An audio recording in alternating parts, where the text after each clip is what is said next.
بسم اللہ الرحمن الرحیم۔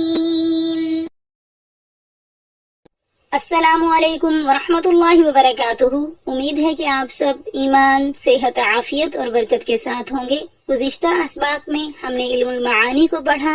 آج ہم انشاءاللہ سبق نمبر 10 کو پڑھیں گے، جس کا عنوان ہے خبر اور انشاء کے بیان میں۔ تو سب سے پہلے عبارت اور ترجمہ پڑھیں گے، اس کے بعد انشاءاللہ باقاعدہ تفصیل کریں گے۔ كل كلام فهو إما خبر أو إنشاء، والخبر ما يصح أن يقال لقائله إنه صادق فيه أو كاذب، كسافر محمد وعلي مقيم. والإنشاء ما لا يصح أن يقال لقائله ذلك كسافر يا محمد وأقم يا علي، والمراد بصدق الخبر مطابقته للواقع وبكذبه عدم مطابقته له، فجملة علي مقيم إن كانت النسبة المفهومة منها مطابقة لما في الخارج فصدق، وإلا كذب. ولكل جملة ركنان محكوم عليه ومحكوم به، ويسمى الأول مسندا إليه كالفاعل ونائبه والمبتدا الذي له خبر، ويسمى الثاني مسندا كالفعل والمبتدا المكتفي بمرفوعه۔ ترجمہ دیکھیے، ہر کلام خبر ہوگا یا انشاء، اور خبر وہ کلام ہے جس کے کہنے والے کو یہ کہنا صحیح ہو کہ وہ اس کلام میں سچا ہے یا جھوٹا ہے، جیسے سافر محمد، محمد نے سفر کیا، علی مقیم، علی مقیم ہے۔ ان مثالوں میں سافرہ کی اسناد محمد کی طرف اور مقیم کی اسناد علی کی طرف کی گئی ہے۔ اور انشاء وہ کلام ہے جس کے کہنے والے کے لیے یہ کہنا درست نہ ہو کہ وہ ایسا ہے، یعنی سچا ہے، صادق ہے، یا کاذب ہے، یعنی جھوٹا ہے، جیسے سافر یا محمد، اے محمد تو سفر کر، وَأَقِمْ یا علی، اے علی تو قیام کر۔ اور صدق خبر سے مراد یہ ہے کہ وہ واقعے کے مطابق ہو، اور کذب خبر سے مراد یہ ہے کہ وہ واقعے کے مطابق نہ ہو۔ تو جملہ علی مقیم سے جو نسبت مفہوم ہوتی ہے، اگر وہ خارج کے مطابق ہو تو صادق ہے، ورنہ کاذب ہے۔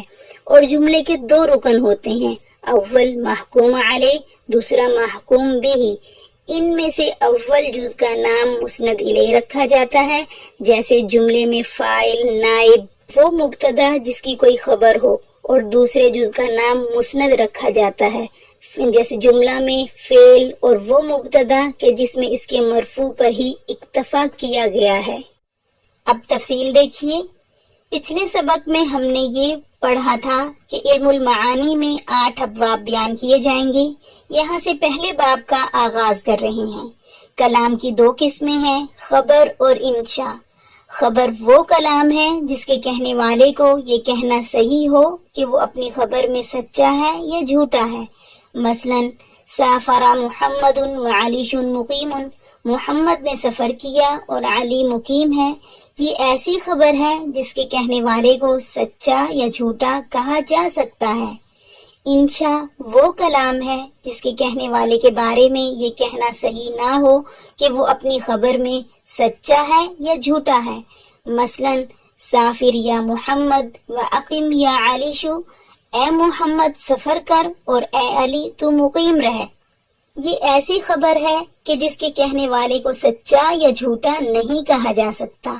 کیوں؟ کیونکہ اس خبر کا وقوع اور وجود ابھی ہوا ہی نہیں ہے، بلکہ مستقبل میں ہوگا، اس لیے اس میں صدق اور کذب دونوں کا احتمال ہے ہی نہیں۔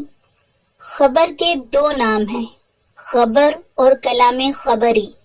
اسی طرح انشاء کے بھی 2 نام ہیں، انشاء اور کلام انشائی۔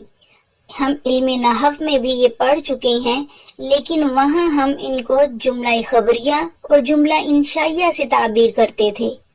یہاں پر ایک بات آپ کے ذہن میں آئے گی کہ جملہ خبریہ کے کہنے والے کو سچا یا جھوٹا کہا جا سکتا ہے، جملہ انشائیہ کے کہنے والے کو سچا یا جھوٹا کیوں نہیں کہا جا سکتا؟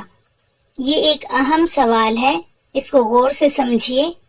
خبر یا کلام خبری میں کسی واقعے کے بارے میں بتایا جاتا ہے، کسی حکایت کی خبر دی جاتی ہے، مثال کے طور پر سافر محمدن، سافر محمدن میں آپ نے محمد کے سفر کرنے کی خبر دی، وہ حکایت آپ نے بیان کر دی محمد کے سفر کرنے کی۔ یا آپ کہتے ہیں یسافر محمدن، محمد سفر کرتا ہے، یا اس کا ترجمہ آپ مستقبل میں کریں محمد سفر کرے گا۔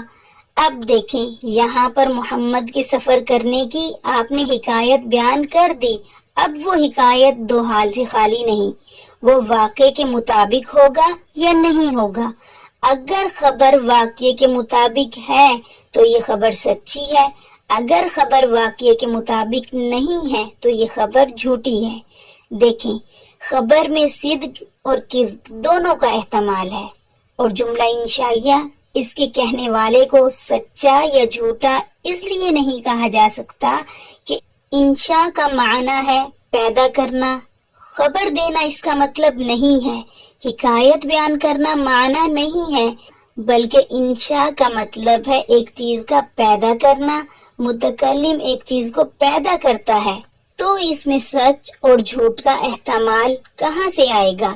مثال کے طور پر میں آپ کو کہوں اعطینی بالماء کہ میرے لیے آپ پانی لے آئیں، اب اعطی انشاء کا جو صیغہ میں نے استعمال کیا ہے تو یہ میں نے ایک بات پیدا کر دی ہے، ایک چیز کو طلب کیا ہے، اس لیے اس میں سچ اور جھوٹ کا احتمال نہیں ہوتا۔ ان 8 ابواب میں سے پہلا باب اسناد ہے، یہاں اسناد سے مراد اسناد خبری ہے، یعنی جس میں سامنے والے مخاطب کو کسی بات کے ہونے نہ ہونے کی خبر دی جاتی ہے۔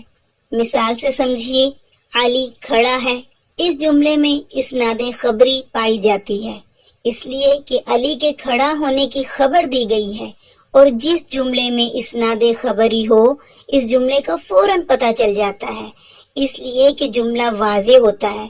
لیکن پھر بھی اس کے چیک کرنے کا ایک طریقہ ہے، وہ یہ کہ اگر آپ کسی جملے کے کہنے والے کو یہ کہہ سکتے ہیں کہ آپ جھوٹ بول رہے ہیں تو اس جملے میں اسناد خبری ہے، اور وہ جملہ ایک انفارمیٹیو سینٹینس ہے، ورنہ وہ جملہ انشائیہ ہوگا، یعنی نان انفارمیٹیو سینٹینس۔ علم بلاغت میں اس مقام پر ہم اسناد خبری کے مقصود سے بحث کرتے ہیں، جس میں تھوڑی سی تفصیل ہے۔ اسناد خبری کے بنیادی مقاصد 2 ہیں، نئی معلومات دینا جسے عربی زبان میں فائدۃ الخبر کہتے ہیں، سامنے والے کو بتانا کہ مجھے معلوم ہے، جسے عربی میں لازم فائدۃ الخبر کہا جاتا ہے۔ پہلا مقصد المقصد الاول، نئی معلومات دینا، جیسا کہ استاد کا شاگرد سے کہنا تم نے امتحان اچھا دیا ہے، اس جملے میں استاد نے شاگرد کو ایک نئی خبر دی ہے، اس کو عربی زبان میں فائدۃ الخبر کہا جاتا ہے۔ دوسرا مقصد المقصد الثانی، سامنے والے کو بتانا کہ مجھے معلوم ہے، جیسے اگر شاگرد درسگاہ میں لیٹ آئے اور چپکے سے اپنی جگہ پر جا کر بیٹھ جائے، پھر استاد اس سے مخاطب ہو کر کہے کہ تم دیر سے آئے ہو، تو اس جملے میں استاد شاگرد کو کوئی نئی معلومات نہیں دے رہا، بلکہ بتا رہا ہوتا ہے کہ تمہارا دیر سے آنا مجھے معلوم ہے، اسے عربی زبان میں لازم فائدۃ الخبر کہا جاتا ہے۔ اور ان دونوں مقاصد کی مثال قرآن کریم میں بھی پیش کی جاتی ہیں۔ آیت کریمہ وَإِذَا لَقُوا الَّذِينَ آمَنُوا قَالُوا آمَنَّا وَإِذَا خَلَوْا إِلَىٰ شَيَاطِينِهِمْ قَالُوا إِنَّا مَعَكُمْ إِنَّمَا نَحْنُ مُسْتَهْزِئُونَ۔